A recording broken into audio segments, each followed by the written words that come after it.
Well, this is the talk I gave at the 100th anniversary Minsky conference held in Milan earlier this week, yesterday in fact.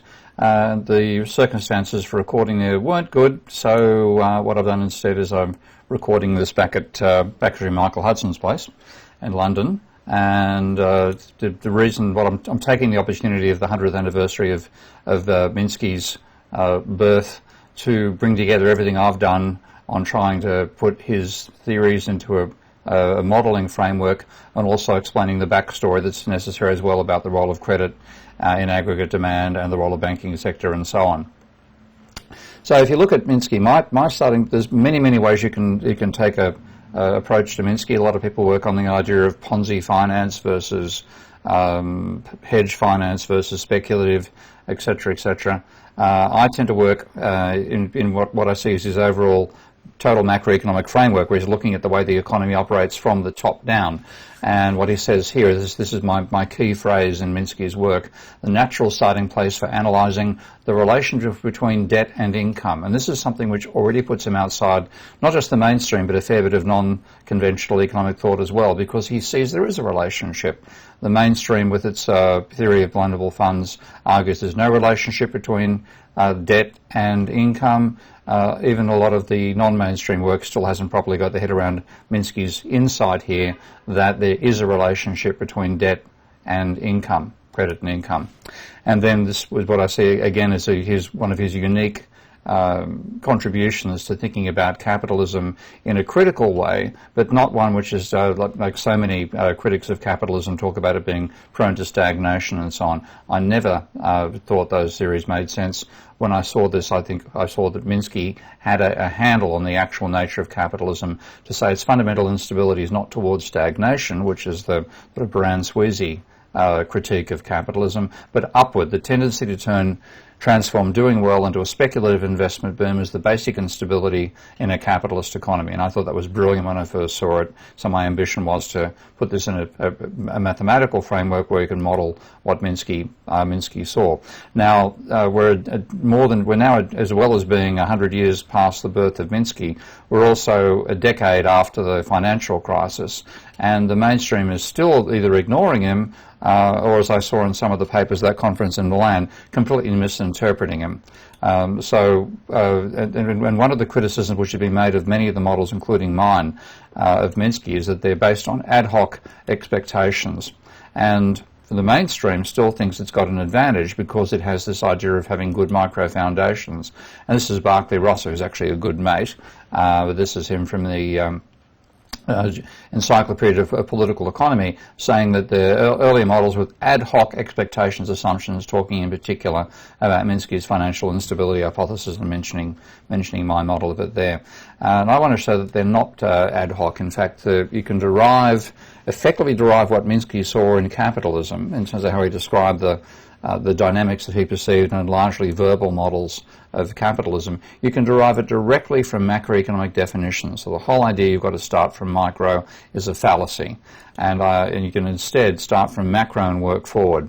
Or work down and have what actually turns up as Minsky's idea of a series of booms and busts turning into an eventual Minsky moment, but also bringing up the great moderation followed by a crisis, which is something the mainstream still has it'll never have a decent explanation of, because you can't explain that sort of thing from an equilibrium point of view. So I'm going to take three definitions. One is the employment rate, and I use the symbol lambda for that, and that is defined as the number of people with a job divided by the population.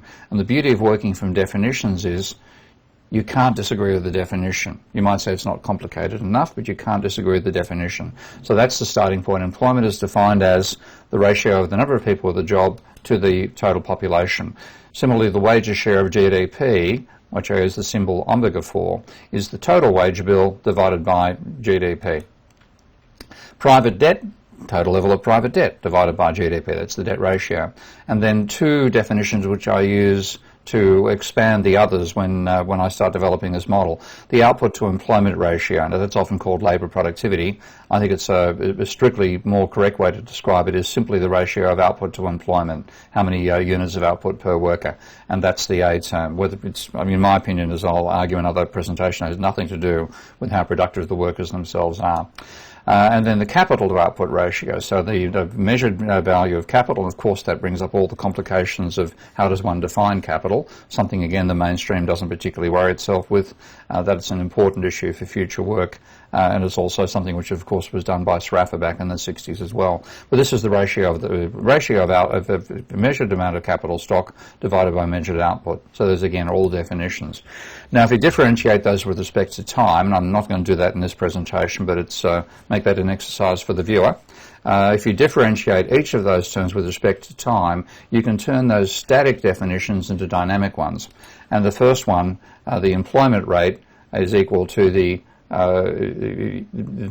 rate of change of the employment rate is equal to the rate of change of GDP minus the rate of change of productivity and population. And I'm just saying I've got a typo there, so let's fix this thing live. I used to do this for my students all the time when I made a mistake like that. I've got to fix it up live, so that's no longer a stuff up. Okay, that's correct. Let's go back to the presentation. Bang, bang, bang, bang, bang.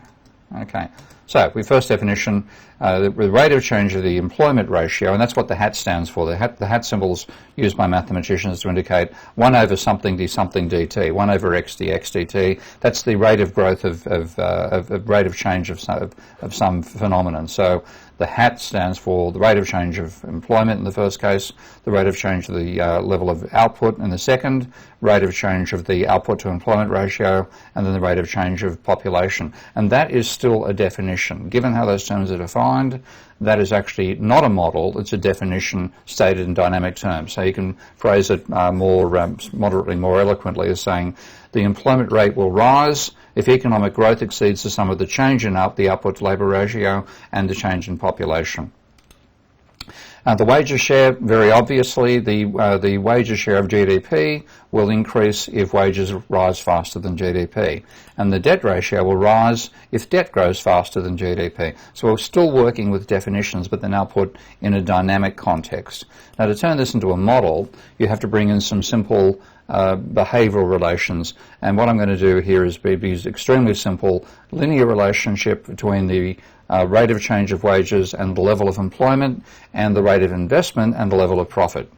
And so the term for the wage change function is, say, wage change is a function of the employment rate, and it's a slope of the function multiplied by the gap between the actual employment rate and the rate at which there's no change in wages. Now, the investment function is very similar. Investment as a share of GDP is going to be a function of the rate of profit, and you've got a slope of the function multiplied by a gap between the rate of profit and the level of profit at which capitalists invest all their earnings. So they don't borrow, they don't repay. Pi z is the rate at which they simply invest everything they earn. Below that they invest less, above that they invest more, and they have to borrow money to do that. Now again, this can be seen as ad hoc. No, it's not, because a linear function is if you take a complicated function, it can be utility maximizing, it can be maybe all the sort of nonsense neoclassicals normally go on with. If you take that as a function, whatever it might be, log utility function, blah blah blah. If you differentiate that in terms of a Taylor series, convert it into a polynomial, the first term will be the linear term. And so this is, even if it's seen as simple and not as sophisticated as it needs to be, that's the core of any model of behaviour, and the linear terms will dominate near the equilibrium. This is one of the points of complex systems analysis. You can't stabilise an unstable system by adding nonlinear terms to the linear, because the linear stuff dominates when you're near the equilibrium. So this will tell you the fundamental characteristics of this very simple model, and you can add other stuff in later if you need to, which of course I do, and to make the models more realistic. So what you get out of this is the fundamental structural behaviour of your model, which is a model of capitalism with debt. What you get out of it is what I call a foundational nonlinear system for economics. And this is in the same sense that if you look in meteorology, Lorenz's model, which has a model of fluid turbulence, has 3 elements to it. And three parameters. This one has 3 dimensions to it and about 8 parameters. So they've got the growth rate here, which is the investment rate, gross investment divided by the capital output ratio minus depreciation. The investment function itself I've explained before, ditto the wages function. The rate of profit in this very simple model is the profit share divided by the capital output ratio, and the share of capital share of output is 1 minus the wages share minus interest on outstanding debt. So that's a very simple model. Now what's its behaviour?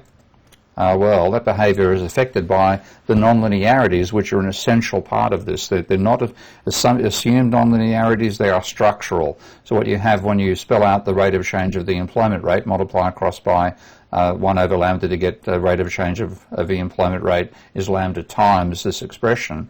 What you have fundamental nonlinearities, because you have lambda, which is one of your system states, the employment rate, multiplied by minus omega, which is your wages share, and minus the debt share, which is another system state. So those are all dampening feedbacks. The common term used in system dynamics is to say you have positive and negative feedbacks.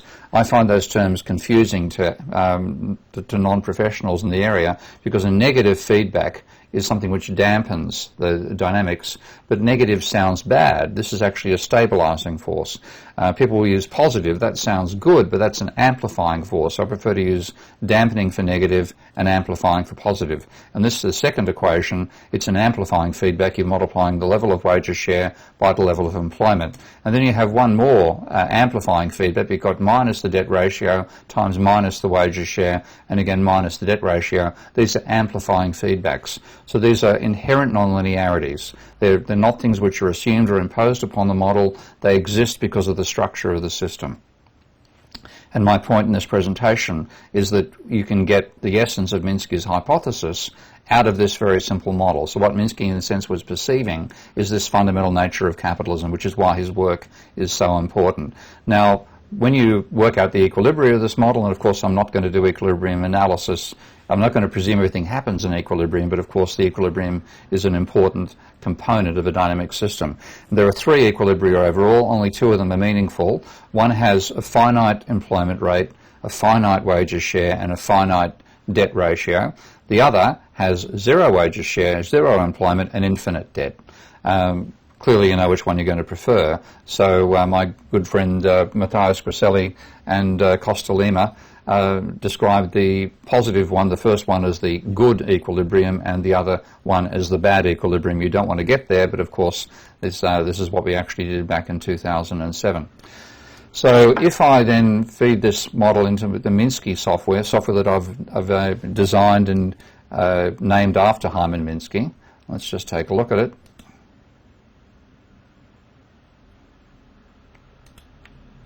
Okay, this is now that same model, and if I come over here and take a look at this is the equation for the profit share. So I have 1 minus the wages share minus interest times debt is the profit share, and divide by the our capital output ratio is the rate of profit.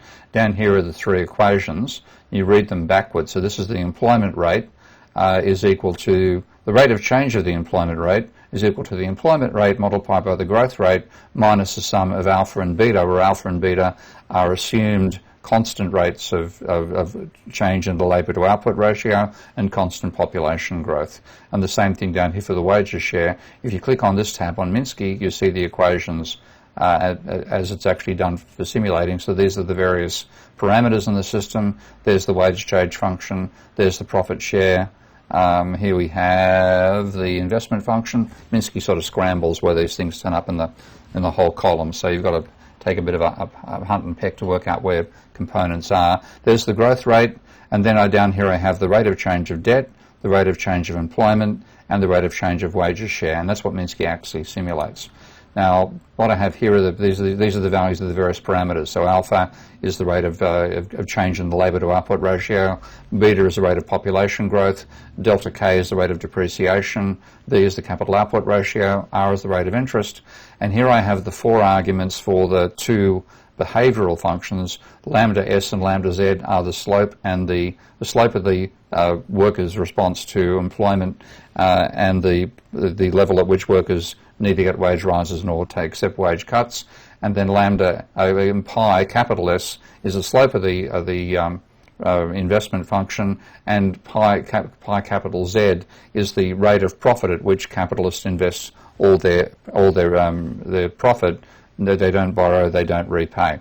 So I'm going to start this off with a low slope for the profit function. So the slope of the profit function here is 5.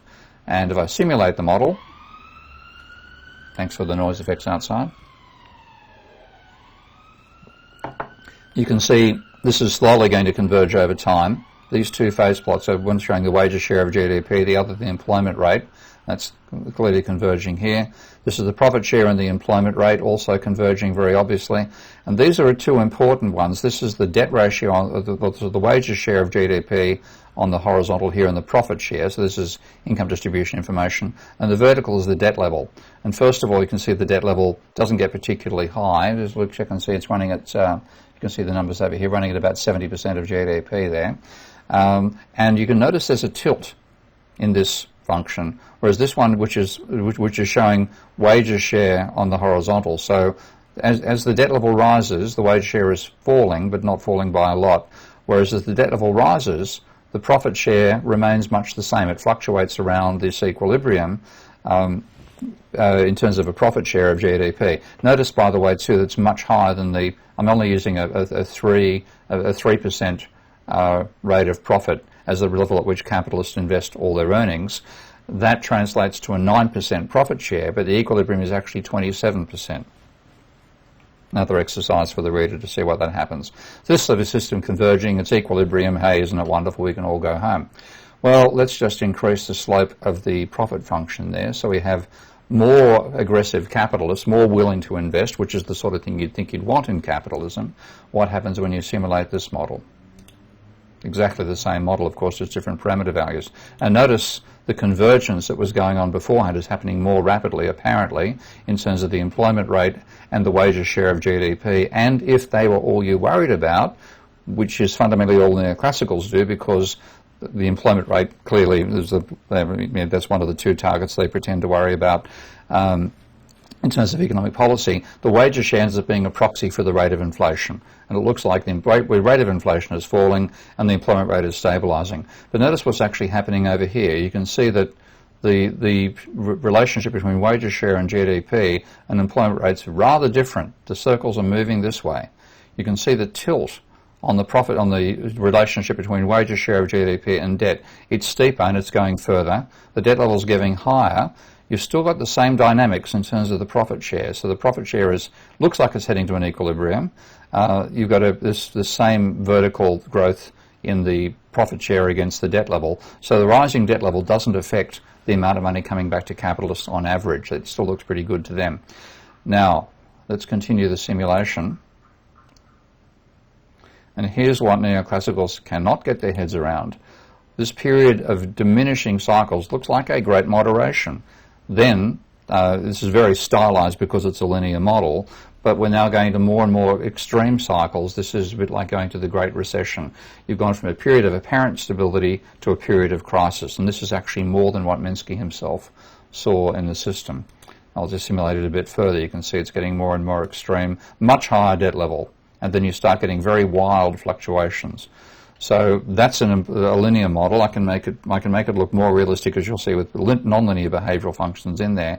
But that's the difference. That is a model which gives you apparently stability, but it can also give you this disastrous outcome, which is a period of, oh, by the way, this is the technical thing. The actual dynamics I've shown here were first discovered by two researchers in fluid dynamics called Pommeau and Manivelle, and it's called the intermittent route to chaos.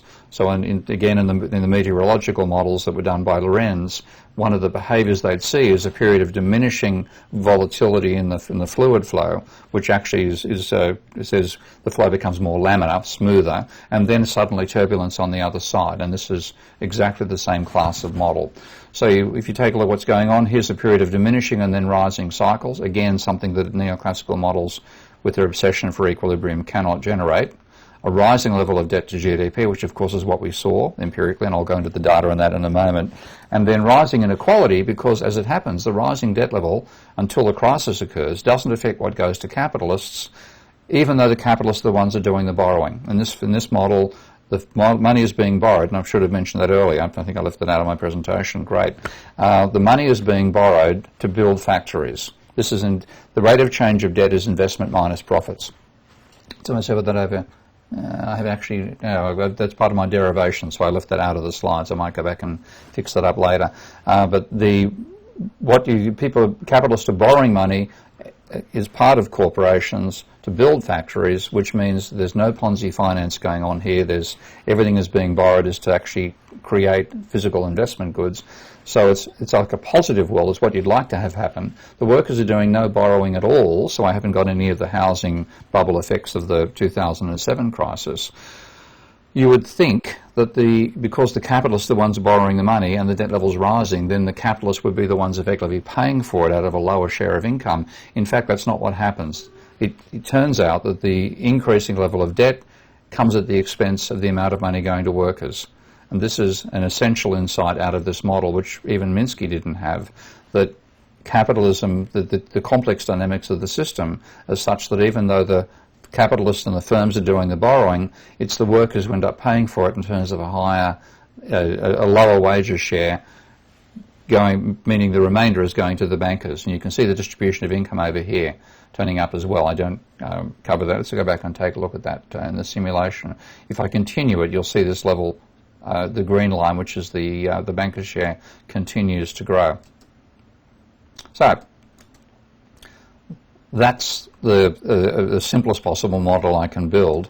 I've also built one which includes price dynamics in it, and again it's the same idea. You start from a definition, you include the prices inside there, so you've got there's real output multiplied by prices gives you nominal output, and I've also got a pricing equation which is fundamentally the same as saying that the prices are set by a monetary flow of demand and a monetary flow of supply. It's identical to the idea of a markup pricing as well. Now if I simulate this model, and again I'll put all these models on the Patreon page, simulate this model, and this is where the price is going to be. This is actually shown as a flowchart model, so I'll go step by step through it. If you have gross investment minus depreciation becomes net investment, the integral of which becomes the capital stock. Divide the capital stock by the capital output ratio, you get real output. Multiply the capital output ratio by the level of capital by the price level, you get the nominal value of capital. And then multiply real output by the price level, you get the nominal level of output as well. Back to the real output, divide that by labour productivity, capital labour output ratio, you get the number of people who've got a job. Divide by population, you get the employment rate. Feed that into a wages function, which I define down here. This is the nonlinear wages function down here. You get the rate of change of nominal wages. Multiply that by the employment rate, you get the nominal wage bill. Subtract that and interest payments from nominal output, you get nominal profits. Divide by the nominal value of capital, you get the rate of profit. Feed that into an investment function, which is again defined down here somewhere. You get gross investment in real terms here. I'm feeding you to get a real investment out of the profit rate. Multiply by the price level, you get the monetary value of investment. If that exceeds the monetary value of profits, then you borrow money to pay it. If you borrow money, you've got to pay interest. That's where the interest payment turns up. So that's the basic logic of the model. It's this flow chart through here. All the rest down here are definitions. This is the inflation rate defined down here. This is the rate of, that's a time lag I've got in there as well. So it's slightly complicated, but not too bad. The equations, to have a look at them. So yeah, it's a bit messy, but it's the second most complicated model, the second simplest model you can do of Minsky's financial instability hypothesis, working from definitions. And I want to show you the behavior of this model, which is something I haven't explored in terms of looking at how to fit it to data, but it is a rather more complicated world with the same basic idea. I'll let it stop at this point, that the increasing level of debt comes at the expense of workers, but ultimately, because workers' wage rises in this model, which were non-linear, workers' wage demands have a maximum rate of fall. In this model, I've got it set at 4%, so wages fall no faster than 4% per annum. Because you now have inflation turning up on the model as well, I've got inflation over here. Okay. You can get deflation coming out of the falling wages share. That deflation then compounds the debt level, even though interest rates have fallen to just the base rate. I've got an inflation-adjusted interest rate inside this model. What you get ultimately is that the workers pay for the increasing level of debt. So for a long time, it looks to the capitalists like everything is settled down after a period of instability, but then there's a rising amount going to bankers, a declining amount going to workers, which can't decline as fast as you compound the rate of interest on debt, and finally capitalists get screwed towards the end. They're the last ones to know that capitalism is collapsing. So that's, and that to emphasize, this is the second simplest model that you can do of Minsky's financial instability hypothesis. You can go much further in complicating the model to make it more realistic and thereby getting more of the real world dynamics. But the fundamental dynamics are captured by these two simple models, and all the characteristics shown in that simple linear model turn up in this more complicated model as well. So, essential part of that is to say that there's a role for credit, and again this is an area which has been in dispute, not just, well, neoclassicals ignore it with the loanable funds model. In the post-Keynesian literature there's an acceptance that banks create money, but the significance of that still hasn't been integrated into post-Keynesian macroeconomics. That's what I want to do in this presentation. So we know that the model that post-Keynesians use and have been using for 50 or 60 years, where banks create money, loans create deposits, that's correct, and the loanable funds model, which neoclassicals still teach in their textbooks, is false. But that hasn't turned up in macroeconomics itself yet, and it should. It'll strengthen the post-Keynesian approach when we do it, but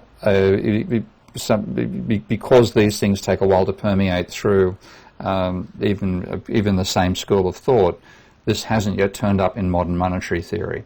So this is a quote from Randy Ray having a go at Doug Henwood for criticising modern monetary theory. As part of that, Doug Henwood said that endogenous money doesn't seem to turn up in post-Keynesian work anymore. This was Randy's reply. So he said, in retrospect, the endogenous money literature is trivial for several reasons. He said, first, it just recovered the views that were around before Friedman. Secondly, it was quickly adopted by the heterodoxy, which is true, of course. Thirdly, central banks have also adopted it, all correct. And he said the policy recommendation, and this is focusing upon the government side of the question, the policy recommendation is direct central banks to target interest rates. So rather than believing the central bank controls the amount of money and moves that sideways, which is the ISLM model, the argument is they set the interest rate at the price of money, and that, of course, is also correct. But Randy then says, well, we've been pushing the MMT approach because the implications of understanding fiscal finance are huge. Again, true. He said, by comparison, the implications of endogenous money are trivial. Not true. This is something which I want to show now why endogenous money has enormous effect on aggregate demand. And when this is done, by the way, it'll strengthen MMT. It's not something which is going to, it's a flaw of MMT. It's something that they can expand into. So I hope this is adopted properly. So I want to explain how I can show that credit has an essential role in aggregate demand, and that means that endogenous money is a dramatically different world than loanable funds, not just in terms of how the policy rate is set, but in terms of the actual nature of the economy as well. So I designed this in discussion, coming out of the discussions I had with Mark Lavoie and Brett Feiberger and Tom Pally in the review of Keynesian economics back in 2016, I think. It was actually Brett who challenged me and said that unless I can show my argument about credit is consistent with the expenditure as the identical income, then I should basically shut up. Didn't quite put it that way, but that's the impact of his comments. And I thought, well, he's right. Unless I can show it, and my arguments about the role of credit and aggregate demand, unless I can show them within the framework that expenditure at the macro level is identical to income, then I'm wrong. So I had to go at it, and what I invented I now call a Moore table in honour of Basil Moore, who's of course the post-Keynesian who first developed the idea of endogenous money. It existed before Basil came along, but it had been buried by neoclassicals, particularly beginning with Tobin. Basel came along and said, no, banks create money, and that's an essential part of capitalism. That was understood by Schumpeter. It was even understood by Pigou before the Second World War, and it was commonplace in dominant economic theory at the time to acknowledge that. The neoclassicals, the American neoclassicals in particular, drove it out. So Basel brought it back again, and I've named this particular analysis in honour of him. So what I've done with the Moore table is I show expenditure I divide the economy into three sectors just for the sake of simplicity and showing the overall argument. And on each row I'm showing expenditure by one sector on the other two sectors in the model. And the sum of each row, because it shows the expenditure and the recipients of that expenditure, the row sums to zero. So the negative of the diagonal ends up being aggregate expenditure. I'll show that in a moment with the simplest possible model. And the sum of the off-diagonal is aggregate income. So let's look at the Moore table, and they're necessarily equal. Let's look at the Moore table for a monetary economy in which there's no lending. So I have three sectors, Sector 1, Sector 2, Sector 3. That can be agriculture, services, manufacturing. It can be government, non-government, international. Any three sectors you care to use, this logic works. So I have expenditure by Sector 1, spending A dollars per year on Sector 2 and B dollars per year on Sector 3. And that is necessarily summing to zero. So there's the expenditure by Sector 1 shown as a negative. There's the income generated by that expenditure. It necessarily sums to zero. Same thing for Sector 2, C and D, Sector 3, E and F.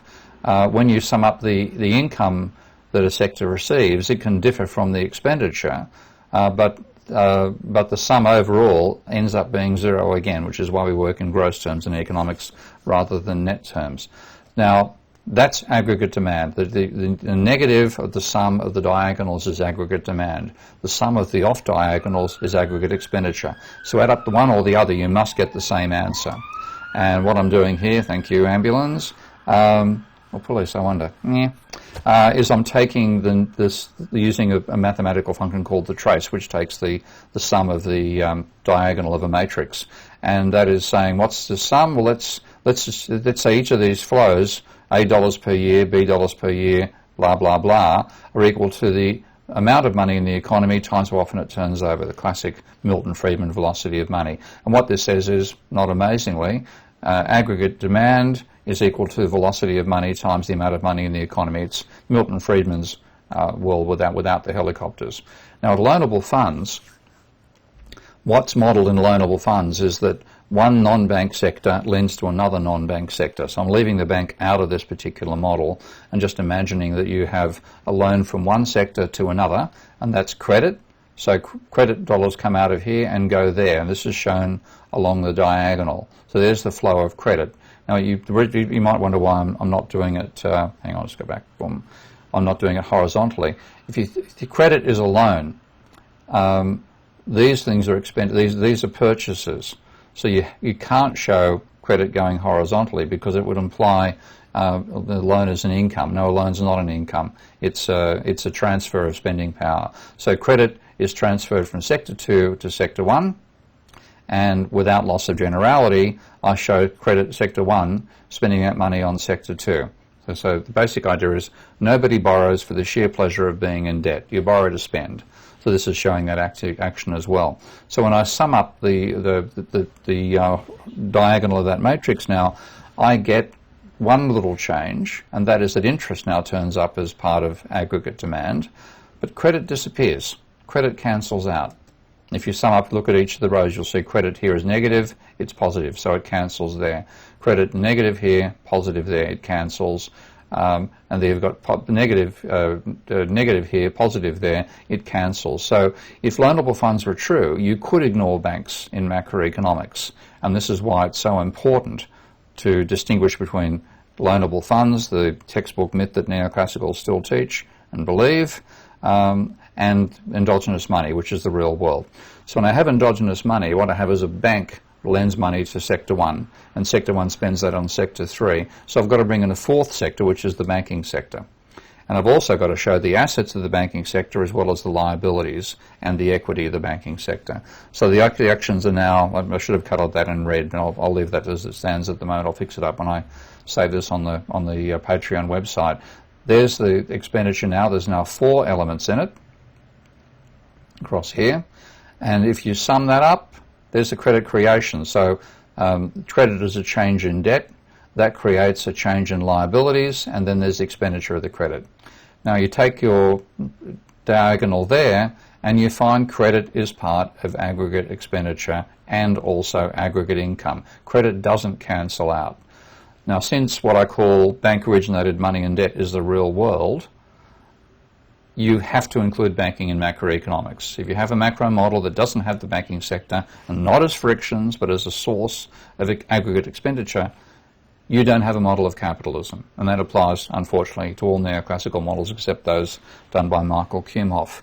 So, and also because credit's so volatile, credit can be positive or negative. You can take out new loans or you can repay existing loans. I'm still calling that credit, which is the annual rate of change of debt. Because it's so volatile, that actually dominates economic performance. So credit must be included in macro models, and this, of course, strengthens the importance of having monetary analysis like MMT does have of the fiscal side. We need that for the banking side as well. Now, when I modeled this in Minsky, and Minsky was designed so that you could model financial dynamics. So the model I showed earlier was just using Minsky to simulate a dynamic system where banks weren't explicitly included, even though I had debt in the model. This is now using Minsky's capability to model using double-entry bookkeeping tables that we call Godley tables in honor of Wynne Godley. So if you look at loanable funds, the argument, and I took this out of a paper by Eggertson and Krugman, their paper in 2012, trying to explain the role of debt in a neoclassical model with the usual kludgy stuff they do there. So I took their model, and they basically had a consumer goods producing agent lending money to an investment goods producing agent. So I've done the same thing in Minsky. So here is lending. That CD is the deposits of the consumer sector. ID is the deposits of the investment sector. WD is the deposits of workers, and BE is bank equity. So I have lending. So that's a transfer of money from the consumer sector's deposit account to the investment sector's deposit account. Repayment goes in the opposite direction, of course. Interest payments, which is the reason the consumer sector lends, they go in the opposite direction. And all the bank has is a bank fee. So the bank charges an introduction fee to the lender, and then you have the remaining operations in the table are basically producing goods and services, selling them to workers and capitalists and so on. So there's consumption by workers. That's wages being paid to workers in the consumer sector. That is wages being paid to workers in the investment sector. There's the investment sector buying consumer goods as an input. The consumer sector buying investment goods as an input. Workers consuming, bankers consuming, and bankers investing. And that's the basic financial dynamics of this model. And I'm also showing it down here from the point of view of the consumer sector and the investment sector.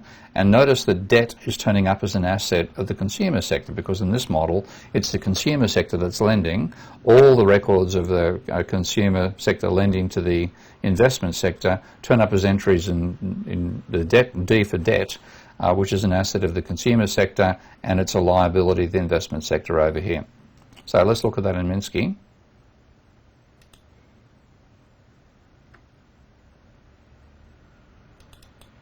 So here's the banking sector, double entry bookkeeping table, and let's bring up the consumer sector's table as well and make them both a bit bigger so you can see what's happening. So there's the same operations I've shown you earlier on the PowerPoint. This is actually in the functioning Minsky program. So let's move it around a bit. Okay. So that's the basic idea of a neoclassical vision of loanable funds, and all the various other elements of the system just involve time lags between money coming in and money being spent. I won't show those in this presentation, but I'll be part of the slides on Patreon, so you can take a look there. Now the key elements are over here. That's the number of years. Tau L is what's called a time constant, and that's just relating the how many years it would take debt to double, and what I'm lending here is based on the amount of money in the consumer sector's deposit account, because obviously in this model you can't lend money unless you've got it in your deposit account, so that's what's going to limit how much lending is done. And tau R is the rate of repayment by the investment sector. And I've got 7 years for effectively inverted commas for debt lending to double debt, and 9 years for repayments to halve debt, and I can modify those and see what happens as I run the simulation. So I run the simulation here. First of all, notice the growth rate is 0. GDP is flatlining at 200. You've got a rising debt level, but the increasing amount of debt is having no impact on the money supply. And now if I make lending happen more rapidly, notice the economy had a bit of a growth slowed a bit, and repayment slower as well. The economy will also slow down a bit given the parameters I'm using in this model. There's a rising level of debt to GDP, but nothing much has happened to GDP itself. And now if you go in the opposite direction, so repayment happens more rapidly, there's actually a bit of a boost to the economy, lending more slowly. That also gives a bit of a boost, but it evaporates in this model. A plunge in the debt ratio, as you can see down here, but nothing worth writing home about. In other words, you could leave out these little spikes here in terms of the growth rate and changes in the level of GDP, and it wouldn't really matter. And if you take a look down here, what I'm graphing here is credit, which is graphed on the left-hand side of this scale is a fraction of GDP, and GDP itself, which is graphed on the right-hand side, and nothing is happening. Okay, in fact, if you take a look at it, there's a slight way in which increasing credit reduces GDP, reduces the growth rate. I'll show that in a presentation in a slide in a short while. So that's the loanable funds world. And in that world, you can quite seriously say there's no point going to the complicated idea of showing the banking sector in a macro model. You can just ignore it, leave money, leave banks, leave debt out of macroeconomics, which is what the mainstream has been doing for the last 40 years. Now, that's not the real world.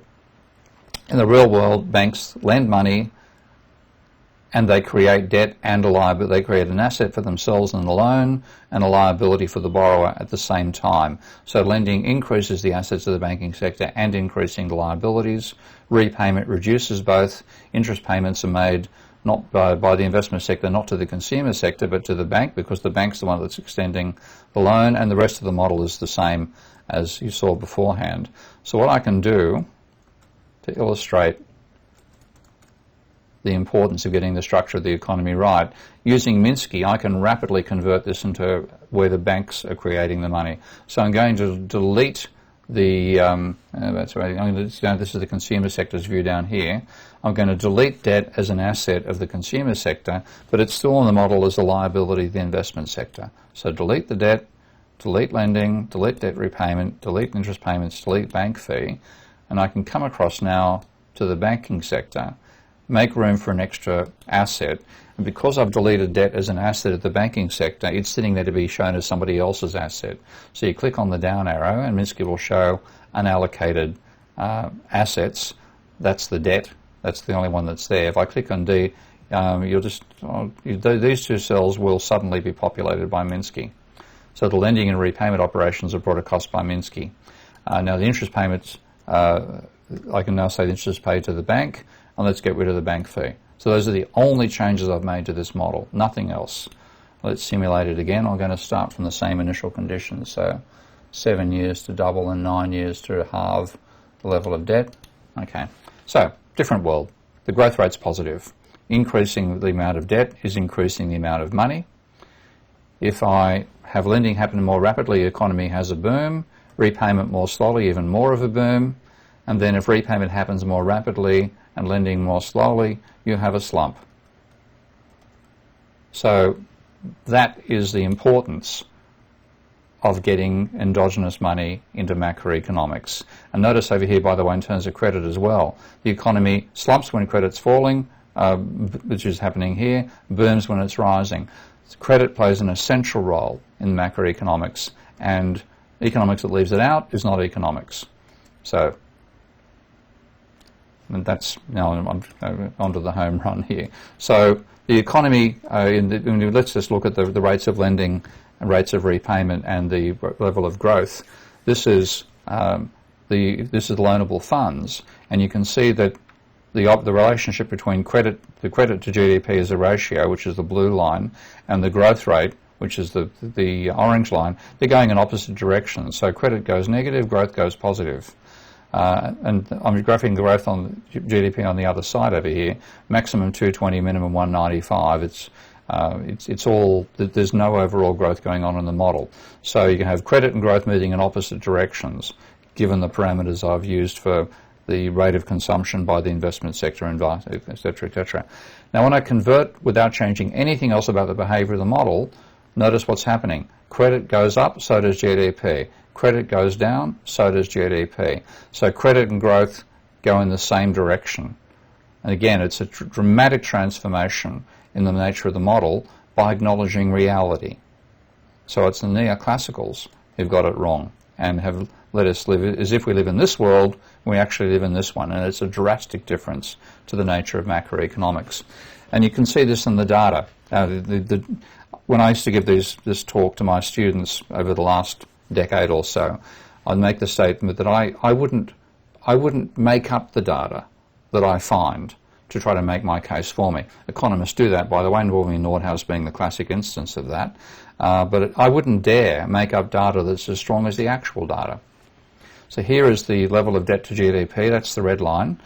And the blue line is the rate of change of debt. And I'm a bit idiosyncratic here. I define debt as denominated in dollars, and I call credit the rate of change of debt, which is dollars per year. So you can see this rising level of private debt over time from 40% of GDP just after the Second World War up to 170% just after the Great Recession began, and then slumping. And notice credit here all the way through until 2007, credit's positive. Then it goes negative, and then it recovers after the crisis. And if you now take a look at credit and the relationship credit has to unemployment, it is, that is a huge negative correlation, minus 0.85. This is not running a model. This is simply saying something that's left out of mainstream economics is this important. So when credit goes down, unemployment goes up. When credit goes up, unemployment goes down. And that's very much the case when you have the high level of private debt we've had since 1990. Now, equally, when household credit which is the rate of change of household debt, that determines the level of prices. So the rate of change of household credit determines change in house prices. And this is the correlation here. 0.71. Again, I wouldn't dare make up numbers to try to make up my case as a con job. The data itself is stronger than I've imagined it would be. This is how powerful credit is in driving both the real economy and asset markets, and yet it's left out of macroeconomics. Now, I've used a few time series from the census as well as the Federal Reserve to build a long-term time series for the level of private debt in America. And this is going back to 1834. So this is level of private debt, 1834 to 2019. And lots of things can be seen in that chart, but one of the most remarkable is that the biggest crises in capitalism are when credit turns negative and stays that way for some substantial time. There's the Great Recession, there's the Great Depression, and here's something I didn't even know about until I saw this data, and then I went looking and saying, what happened in 1837? It's actually called the Panic of 1837, and even though the level of debt was lower, as you can see there, the period, there's peak debt during before the panic began, peak debt during the worst of the deflation of the Great Depression, peak debt during our most recent crisis. Obviously, there's getting bigger over time, but the negative credit back during the Panic of 1837 was worse than the Great Depression and worse than 1830 than the worse than the Great Recession. And if you look over time, notice the red line here is where credit is zero. There's numerous events, this is the biggest by far, this is the second biggest, but numerous events where credit goes negative, about 13 of them between 1834 and 1937. after the Second World War and after the Great Depression, there's only one, which was the most recent. So Minsky talked about something being different about the structure of capitalism after the Second World War that explained why there were no crises between 1945 and 1982. Partly that is, maybe is a good thing in one sense, a bigger scale of government spending, which attenuates any downturn when there is a downturn in credit. But because you never had negative credit coming out of it, that meant we accumulated more and more positive debt. And then when the crisis came, it was a higher level of debt than back in the Great Depression. And even with the deleveraging that's occurred since the crisis, we've still got a higher level of debt than at the peak of the Great Depression. So it's not all good. So that's an overall summary of my contributions to monetary macroeconomics. I want to talk about Minsky now because we have just received a grant from the Friends Provident Foundation, which will enable us to dramatically expand Minsky's capabilities as well as making it much easier to use. But I want to show what it can do. And this is a model by Pedro Pratas, who was one of my last PhD students at Kingston. He's now doing his PhD at SOAS. With De Firmos, Yanis De Firmos. And this is a model that he built as a master's student of the Portuguese economy. And this model, it's a mess to look at, and with what we're doing with Minsky, with the money from the Friends Provident, is dramatically improving the user interface. This model is better at simulating the Portuguese economy than any model, any neoclassical model that's been done by the central bank there or by the Treasury. And this is another student of mine, Nick Jackson, who now works for the Bank of England on shadow banking. This is his model of the shadow banking sector. Again, it's horrific to look at because all this stuff here, which are definitions, just clutters up the view. The dynamics just along this track here. So what we're going to do with Minsky in the next year or so is dramatically reduce the level of clutter that exists in the system. I'll just quickly bring up Pedro's model.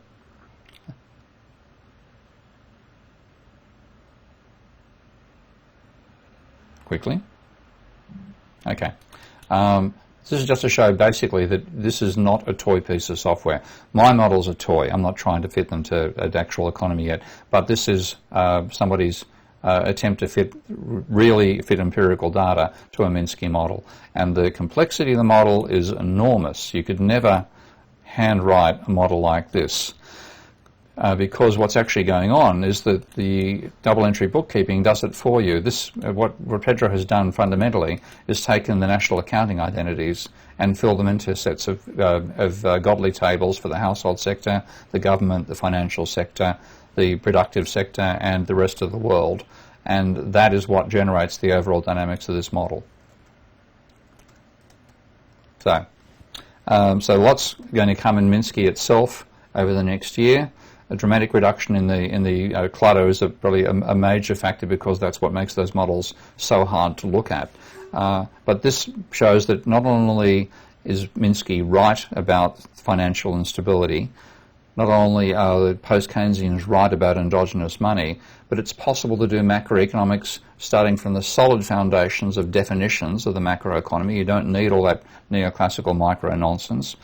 You can start from definitions, you can have a solid foundation, and you can generate behaviour out of that model that captures what actually happens in capitalism. And it's possible to extend the models to the stage where these become monetary alternatives to the non-monetary models of the mainstream.